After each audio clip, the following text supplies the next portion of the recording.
salut. Bon, il y a du bruit là, je vais pas rester longtemps. L'immeuble il est là au fond là.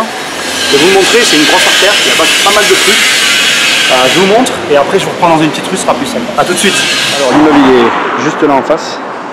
C'est comme vous pouvez le voir un ancien hôtel qui a brûlé. Donc je vais traverser et je vais vous montrer.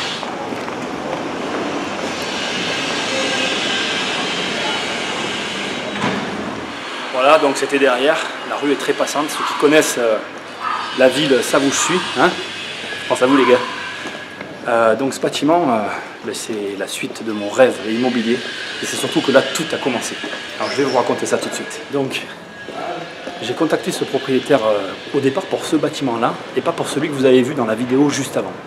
Je l'ai contacté parce que ce bâtiment-là, en fait, juste le commerce m'intéressait. On a discuté un long moment au téléphone et on s'est littéralement engueulé au téléphone. Parce qu'à l'époque, il n'y avait pas encore eu la crise immobilière et le mec il essayait de me faire avaler une couleuvre et j'y ai répondu. J'ai dit non, ce que vous dites c'est pas vrai, nanana. Et du coup ça s'est super mal passé, mais super mal. Et je sais pas si vous êtes au courant, mais en termes de négociation, s'engueuler avec un mec au téléphone de qui on veut quelque chose, c'est plutôt très mal parti. Et donc en fait ce qui s'est passé c'est qu'on s'est engueulé, j'ai raccroché et des années plus tard en fait, donc sur la vidéo d'avant, je vous aurais mis un lien, je découvre que le bâtiment dont je rêve en fait lui appartient.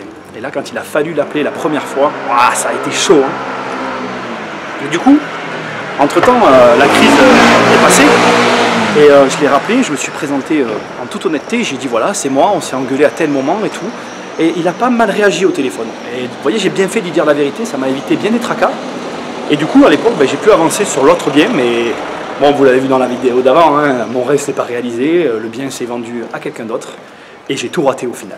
Tout ça pour vous dire que je sais pas si j'ai eu raison de m'engueuler avec lui, et du coup, ça sera vous qui me direz si j'avais bien fait ou pas, mais en tout cas, il se rappelait de moi. Donc du coup, j'ai fait mon mea culpa, et on a réussi à discuter.